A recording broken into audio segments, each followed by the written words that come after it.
Mark and I were always on the heavier side when we were growing up. In school, the other kids didn't really want to hang out with us, so we naturally gravitated towards each other. People around us would often joke that we might as well end up getting married. I would always get embarrassed and my face would turn red, but Mark would just smile at me in a warm way. However, as time went on, Mark started to lose weight. He got more toned, and I noticed him slowly pulling away from me. I kept telling myself that I was just imagining things. That was until our parents brought up those old jokes again. Mark suddenly got angry right there in front of everyone and said, "Who would ever like a pig? That's disgusting." Mark suddenly looked at me and his eyes were full of anger. I was busy trying to crack open a crab. Mark loved crab, but he never had the patience to deal with the shell. He would always get frustrated halfway through. So I had quietly watched some tutorial videos online to learn the best way to shell a crab. Ever since then, whenever we had crab, I would prepare a whole bowl of crab meat just for him so he could easily pick it up and eat it. But at that moment, I stopped what I was doing and looked up at him, completely confused. I didn't understand why he was suddenly so upset. Just a moment before, everything had been fine. Both of our families were sitting together, chatting and laughing over dinner. The atmosphere was relaxed and happy. Then, his mom saw me cracking the crab and chuckled, saying, "Anna is so thoughtful. Mark, you'll be in good hands one day." Before she had even finished her sentence, Mark stood up quickly and blurted out, "Who would ever like a pig? That's disgusting." The first person to react was Mark's dad. He stood up and smacked Mark on the back of the head. Frowning, he told him off. "What nonsense are you talking about? Apologize right now." His mom also joined in, telling him to apologize. But Mark just stood there, his neck stiff with defiance. "Am I wrong?" he said. "Just look at her. Double chin, squinty eyes, rolls around her stomach like she's got a couple of life preservers. She'd probably float if you tossed her into water." That was enough for my dad. He slammed his hand down on the table, pointing towards the door. "Get out!" Mark lifted his chin and without even hesitating walked right out of the room. His parents kept apologizing and followed him out. In an instant, the lively atmosphere in the room disappeared, replaced by complete silence. My mom put her arm around me, comforting me softly. "Anna, don't listen to him. You're beautiful." I sighed and turned to look at her. "But he's not wrong," I said. I tried to smile, but tears started rolling down my face, no matter how hard I tried to stop them. My mom's face was full of sadness, and she whispered, "What happened to Mark? He wasn't like this before?" But that was all in the past. Mark and I had been friends since we were little kids. Since both of our families gave us so much love, we both grew up with round, plump figures. In elementary school, we were the heaviest kids in our class, just him and me. Even when you're young, kids can be quick to judge based on looks. For those of us who didn't fit the typical idea of beauty, there was a certain amount of disdain. It wasn't surprising that we were both excluded because of our weight. But back then, we didn't really care too much. When the other kids wouldn't play with us, we just played by ourselves. We would often share snacks, talk about what we'd eaten the day before, and get excited about what surprise dinner might bring. Over time, we became inseparable, sharing everything with each other. Our families also became very close. By chance, we lived in the same building, just a few floors apart, and we became almost like one big family. Sometimes when our parents were busy with work, they would ask each other to watch over us, which happened quite often. During holidays, our families would often go on trips together or have meals together, just like one big happy family. Mark's mom was very fond of me. She would pinch my cheeks and laugh, saying, "This little chubby girl is so lovable. She'd make a perfect daughter-in-law for our family." By then, I was in 6th grade, and I understood what she meant. I didn't feel uncomfortable, just shy and a little excited, and my face would turn red. "Mark, what do you think?" she would ask. Mark would always smile and nod enthusiastically. "Of course! That way I can keep eating Auntie's fried chicken wings." Hearing this, the adults would burst out laughing. I would sneak a glance at Mark, and just then, he would look at me too. Our eyes would meet, filled with laughter, deep and endless like the sea. Back then, I really believed that the innocence of youth could overcome anything, but I had forgotten how quickly things can change. The first thing that changed was Mark's weight. After our high school entrance exams, my grandmother got very sick, so I went to the countryside with my parents and stayed there until almost the start of school. When I saw Mark again, I realized he had changed a lot. He had grown taller and thinner. He was wearing a tank top, and I could see clear muscle definition on his arms. It was like he had transformed into a completely different person. I was really shocked. "Mark, you actually lost weight without me knowing?" I said. "We agreed to enjoy food and stay chubby for life. How could you betray the cause?" He rolled his eyes. "What nonsense! My mom made me work at my uncle's barbecue stand all summer. It was exhausting. I didn't even feel like eating, so of course I lost weight," Mark explained, then looked me up and down, frowning slightly. "But what about you? Didn't you go to the countryside? You look even heavier than before." At this, I scratched my head awkwardly. "I couldn't help it," I said. "The food there was just too good, and the meat was so flavorful. I just couldn't control myself." "Oh, right," Mark said. "I brought you a gift." I pulled out a package of cured meat, offering it to him proudly. "I picked this one especially for you. It's really delicious. Have your mom cook it up for you." Mark took it after a moment, setting it casually on the table. Then he checked the time on his watch and urged me, "I've got friends coming over to play games. They'll be here soon, so you should head out. I don't want them to see you." I didn't understand why he didn't want his friends to see me, but I didn't ask and just turned to go home. After that, every time I asked him to hang out or grab something to eat, he would turn me down. The reasons were always the same. I'm meeting up with friends to game, play basketball, hike, all sorts of excuses. Once, I even asked if I could join him. He looked me up and down and smirked. "You? Forget it. You're too lazy. You just hold us back." Seeing the disappointment on my face, he quickly added, "But I'll bring you something tasty." Hearing that, the cloud in my heart immediately lifted, and I smiled and nodded. Time flew by, and soon the start of school was here. As luck would have it, Mark and I ended up in the same class again. I was thrilled. As freshmen, we had 2 weeks of military training. On the first day, a girl standing in front of me fainted from low blood sugar while standing at attention.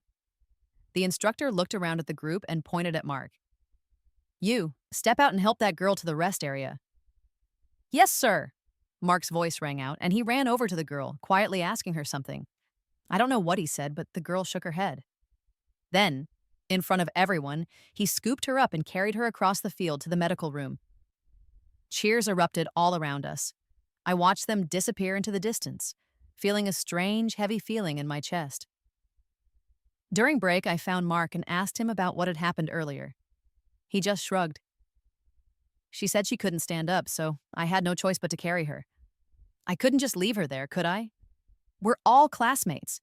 It's only right to help each other, isn't it?" Hearing that, I felt reassured and made up my mind about something. When it was time to stand at attention again, I looked up at the bright sun, took a deep breath, closed my eyes, and let myself fall to the ground. "Instructor, someone fainted again," my classmates exclaimed. The instructor knelt down to check on me, then called Mark over again.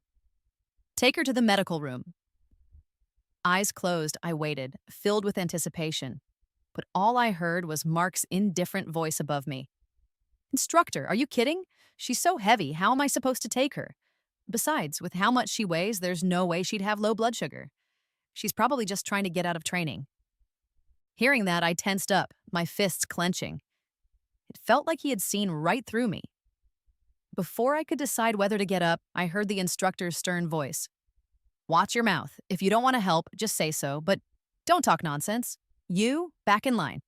Everyone, resume standing at attention."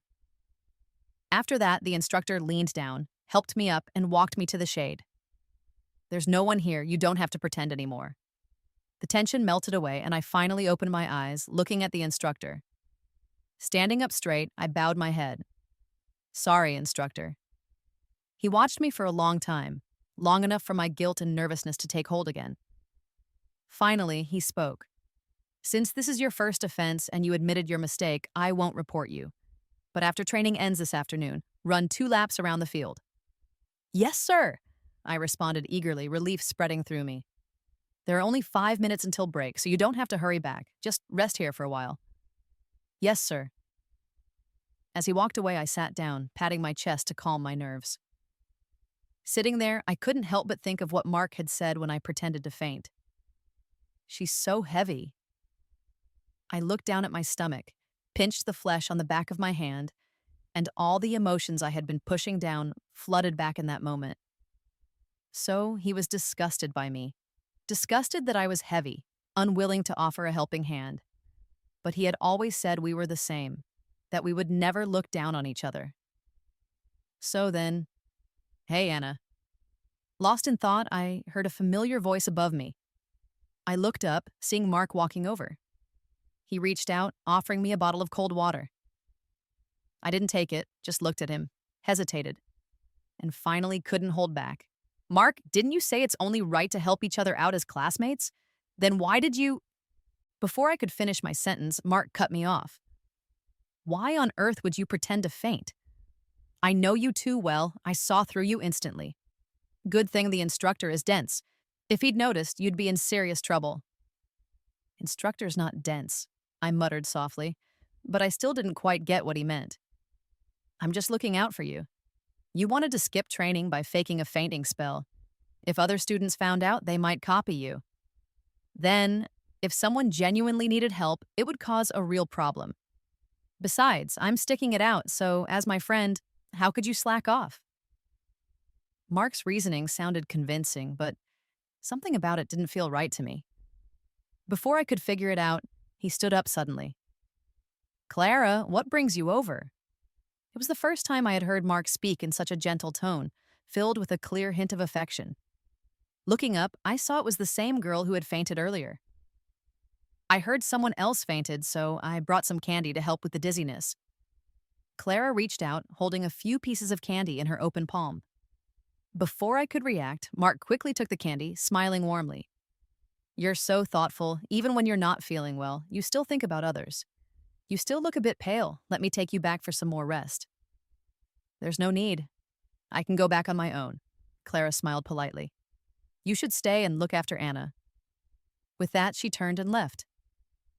"But—" Mark tried to say something, but was a step too late, only able to watch her go. When she was out of sight, he turned back to me with a look of annoyance. "Look at her, then look at yourself. Don't you feel ashamed?" I did feel ashamed, lowering my head in embarrassment. If it weren't for you, she wouldn't have misunderstood. A gust of wind swept past, his muttered words disappearing into the breeze.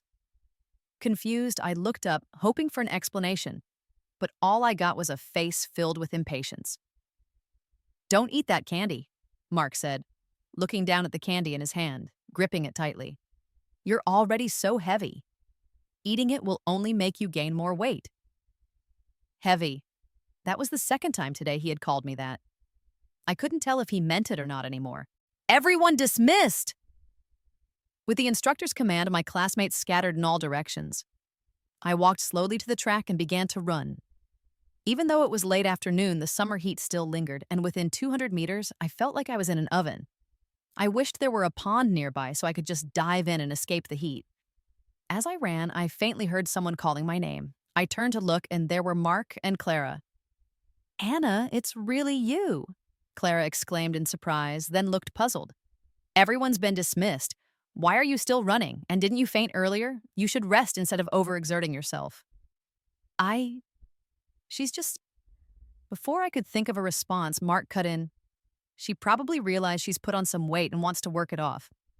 Besides, she was just faking earlier. With her size, who would believe she's fragile?" "Mark!" Hearing him criticize me so openly, I was both humiliated and furious. Yes, it was wrong of me to pretend to faint, but he had no right to judge me like that. Even if he was my best friend, this was too much. I didn't dare look at Clara, imagining she would look at me with disdain or even pity. Clenching my fists, I bit down on my lip, ready to walk away, but just then, Clara spoke in a gentle voice. "Who says only thin people can get sick? Anyone can feel unwell, and it doesn't need an explanation." Her words stopped me in my tracks, and I looked at her in surprise. There was no mockery in her expression, just a gentle smile that felt as refreshing as a spring breeze. No matter what, health is the most important thing. Everything else comes second. Thanks for your help earlier, Mark. I won't disturb you two any longer. Goodbye. Clara waved and turned to leave. Mark watched her go, glaring at me with annoyance. This is all your fault. With that, he hurried after her. I stood there, bewildered. My fault? I hadn't even said anything. What a jerk. Rolling my eyes, I put them out of my mind and continued running.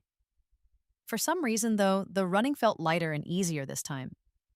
Though I was still tired, I felt a strange sense of happiness. 2 weeks of military training flew by, and I was finally free to go home. When I stepped inside, I was greeted by the aroma of food. Looking over, I saw the table full of my favorite dishes. Seeing me, my mom called out, "Go change and wash up. Mark's family will be here soon." Okay. When I came out of my room, Mark's family had already arrived. I greeted him with a smile, but he only gave me a quick glance before looking back at his phone. I leaned over, curious about what he was playing, but he noticed and immediately locked his screen. He glared at me. "Who said you could look?" I stammered, trying to explain, but he didn't give me a chance. He got up and moved to another seat. It was clear he wanted distance from me. I felt a pang of sadness. We used to be so close. I could walk into his room without even knocking. How did we become strangers so quickly? I didn't know what had changed, but I knew I must have done something wrong. During dinner, I tried to make it up to him by shelling his crab as a peace offering. But all I got in return was a snide remark. I decided to lose weight. Before, when people teased me, I would comfort myself with the thought that I had a friend who truly understood me. But now, he was the one hurting me.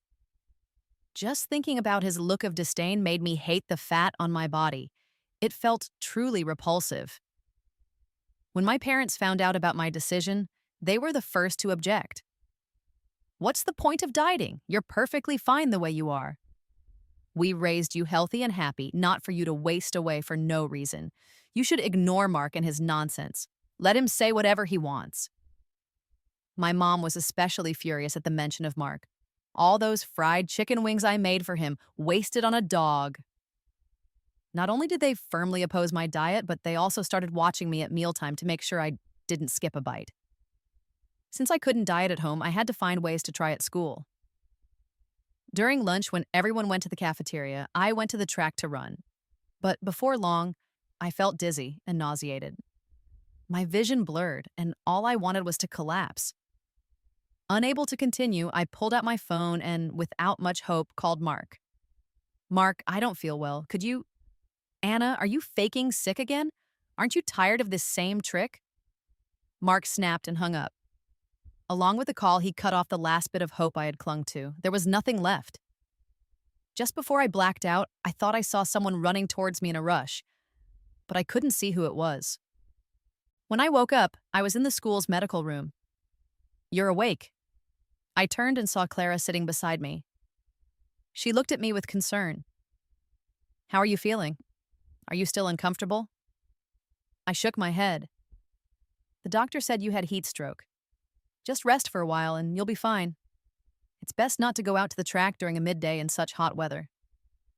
"How did you—" "I happened to be passing by and saw you fainted on the ground, so I got someone to help bring you here." Clara winked at me with a playful smile.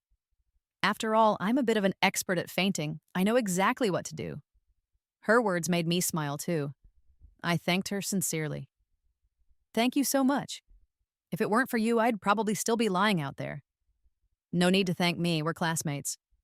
Helping each other is just what we're supposed to do." Hearing the familiar phrase, I felt a pang of disbelief. Helping each other is supposed to be normal? Then why did a near stranger help me without hesitation, while the person I thought was my closest friend ignored my call for help? Feelings are truly difficult to understand. "But I am curious, what were you doing out on the track in the middle of the day?" Embarrassed, I didn't want to reveal my reason. But since she had just helped me, I didn't want to lie. I mumbled that I was trying to lose weight. So you skipped lunch to go running? Clara's eyes widened in shock. No wonder you got heat stroke.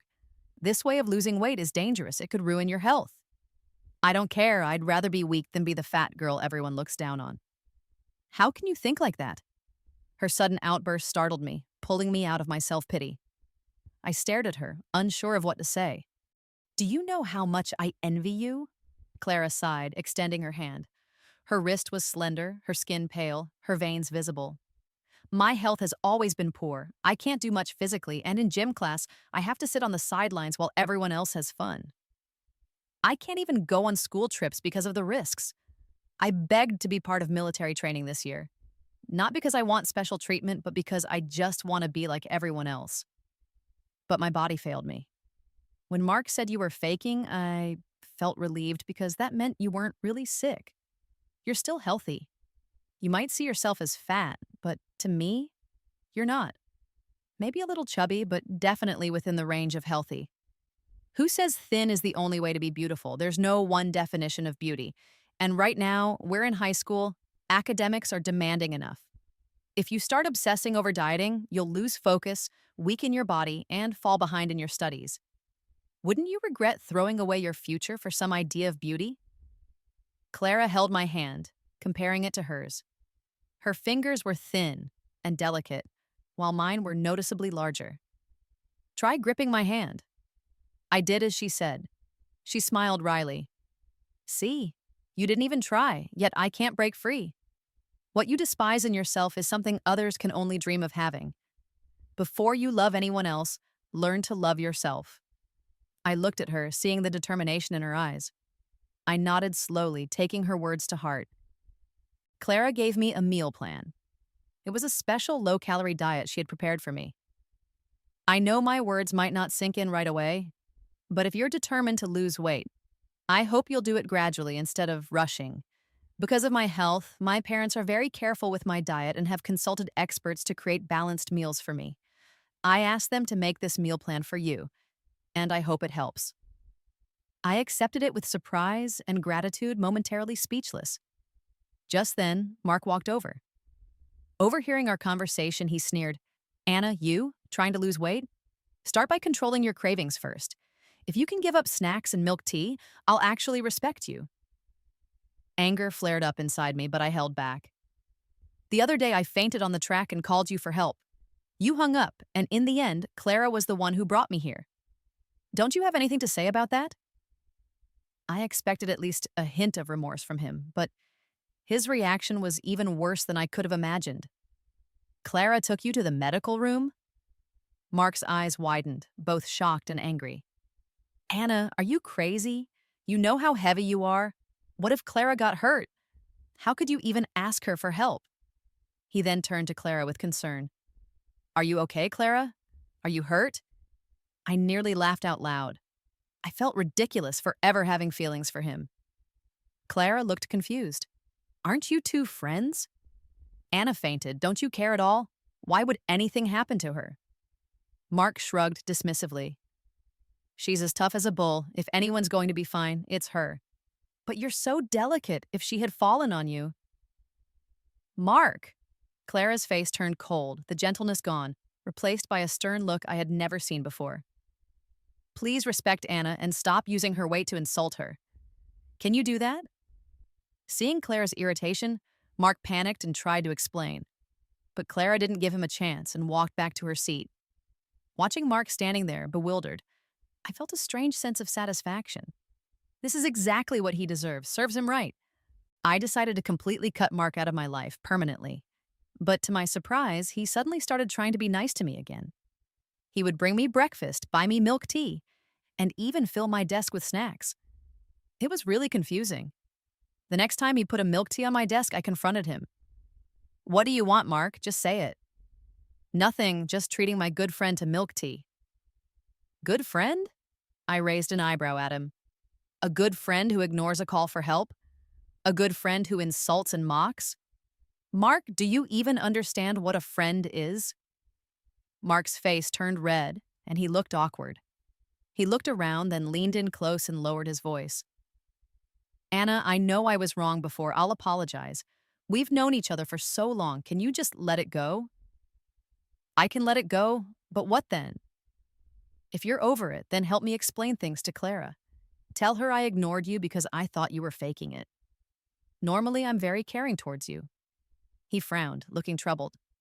She's been so distant lately, probably because she's still upset about the last time.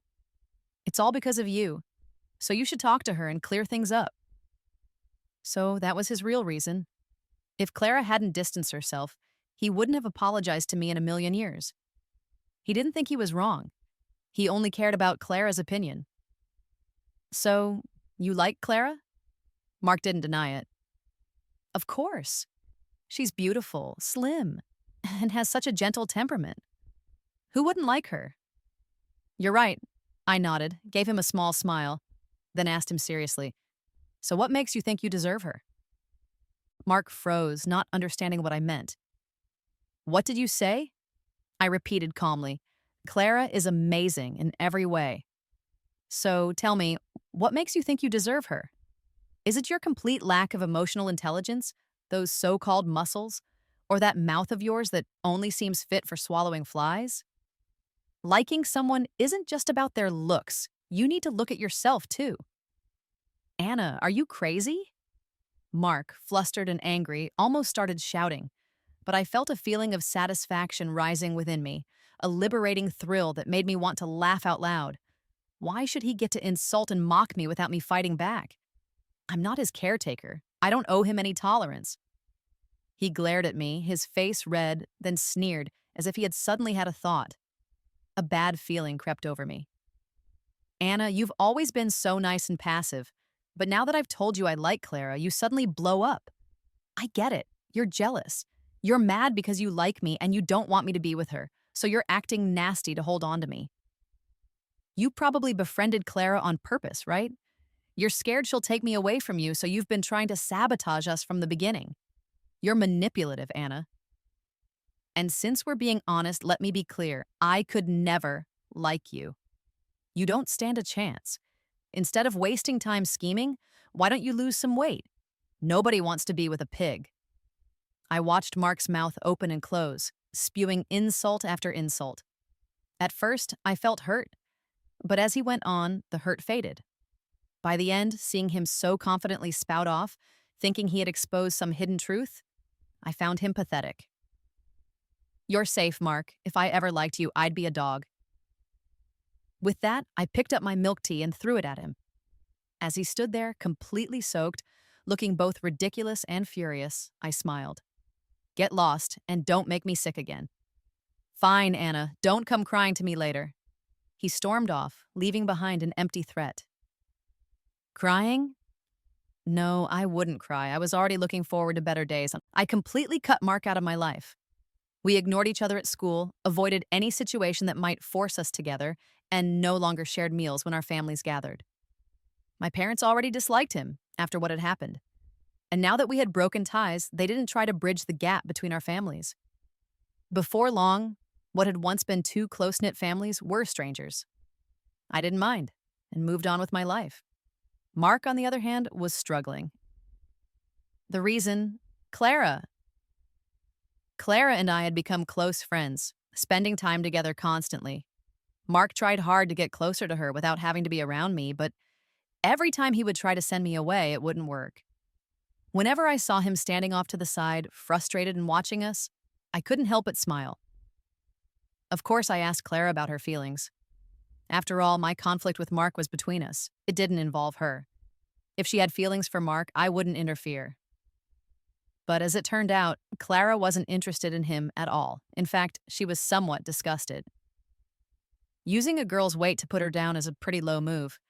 He also tries to lift one person up by tearing another down, which is even worse, especially considering you two were friends. I think he's got some issues. It's best to keep some distance. Hearing this, I wanted to record her words and play them back to Mark on a loop. Let him see how his actions had backfired. With a sense of kindness, I managed to convey Clara's thoughts to Mark.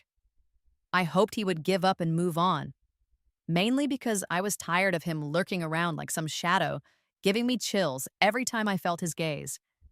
Maybe he finally got the message as he eventually stopped hovering around. I felt liberated, free at last. But soon after, rumors about me began to circulate around school.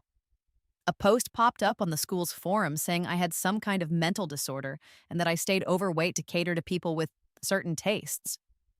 Not long after, some explicit photos appeared.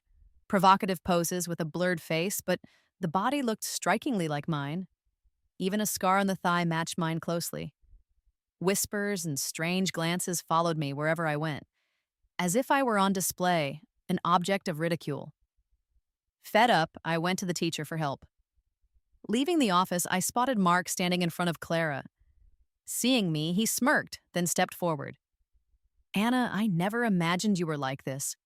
All these years, I've been so blind. If you can't respect yourself, at least don't drag others down with you. Stay away from Clara. If you bring her into this, I won't forgive you. Watching the smug look he tried to hold back, I smirked. Oh, really? You say I don't respect myself. Do you have any proof? It's all over school. What more proof do you need? And those photos on the forum, aren't they proof enough? Photos can be edited. How can you be sure that's me? I stepped closer, my gaze fixed on him. Let me remind you, if you can't prove those photos are real, it's defamation. If you can, it's a crime of distributing obscene material. Neither is a good look. Mark's smug smile vanished as he started to falter, his voice unsteady. What? Why are you telling me this? It's not like I posted them. Nothing, just chatting. I shrugged casually. But if I were that person, I'd delete them quickly. With today's technology, it's easy to track the source, and it'll be ugly when it's exposed. The teacher said she'd investigate, so I hope we get answers before any posts disappear. I sighed, looking off in feigned contemplation. Mark's brow furrowed as he turned and hurried away. Once he left, Clara came over, whispering, I suspect. No need to. It's him. Seeing my certainty, Clara was puzzled. Did you find evidence? I shook my head. Not yet, but his reaction was enough. And he's one of the few who knows about that scar on my thigh. We grew up together. He saw it. He knows exactly what it looks like. If that scar hadn't appeared in the photos, I might not have been so sure. But this time, he'd let his own trap betray him. Mark thought that deleting those posts and photos would make everything disappear, as if nothing had ever happened. But he was too naive. There was one thing I hadn't told him. I had gone to the police. Before talking to the teacher, my parents and I had already filed a police report. Talking to the teacher was just for Mark's benefit, to make him think it was merely a school matter. The cybercrime officers tracked down the source quickly. When the police showed up, Mark was at home browsing for ways to ruin my reputation even further. But before he could find anything, he was taken away. The evidence was conclusive, and since he was already 16, the school board decided to expel him. Before leaving, he was required to apologize publicly to the entire student body, clearing my name. Mark's parents came by multiple times to apologize, hoping for forgiveness. But my parents wouldn't even let them in. What he did before was just childish ignorance, but this is rotten to the core. People like him are a bad omen. I don't want them in our home. I worried that my mom would make herself sick with anger and tried to comfort her. The next time I saw Mark was at my wedding. I had gotten into my dream university, graduated successfully, found a job I loved, and met the man I wanted to spend my life with. We had set a date and sent invitations to family and friends. On the wedding day, after the ceremony, I went back to the dressing room to change into my reception dress. When I opened the door, someone was standing there. For a moment, I didn't recognize him. It was Mark. Years had passed. He looked darker, heavier, with thinning hair and a wariness etched into his face. Seeing me, he looked nervous, wringing his hands and forcing a smile. Anna, I didn't expect you to get married so soon. It's all a bit sudden. I only just heard and wanted to come by to give my best wishes. His eyes lingered on me with a hint of admiration. I was sitting far back, so I couldn't see you clearly before, but up close, you're beautiful, really. You've grown so graceful. Really? Weren't you the one who called me a pig? Said I was disgusting? I shot back without mercy. I haven't lost any weight, you know. I'm still basically the same. Make sure you're not mistaken. No, no, I was just young back then. Didn't know how to appreciate it. He waved his hands, eyes still hungrily drinking in the sight of me. I saw your husband, you know. He kind of looks like me, so maybe you haven't quite let go of me. Not at all. I interrupted him with an eye roll. Fighting the urge to gag, I said slowly and clearly, my husband is an amazing man with every good quality imaginable. If he resembles you in any way, I'd consider that his biggest flaw. Mark's face darkened instantly. Mumbling, he tried to say something. I raised a hand to stop him. Please don't tell me you've realized you actually liked me all along. I'd find that revolting. Seeing my cousin and his friends nearby, I quickly called them over. Pointing at Mark, I said, this guy spread horrible rumors about me back in school, and now he's here to harass me. I don't even know how he got in. Can you do me a favor and show him out? My cousin and his friends, in that fierce phase of standing up to anything unjust, were more than happy to help. They immediately grabbed Mark, stuffing a napkin into his mouth and carrying him out. As soon as he was gone, Clara came over, curious. What happened? I heard some noise. Nothing, just a dog that wandered in, and my cousin chased him out. A dog? How did that happen? Clara raised her eyebrows but didn't give it much thought. Hurry and get back to the reception. The guests are waiting. Right. I lifted my dress and hurried back toward the hall. Back to my happiness,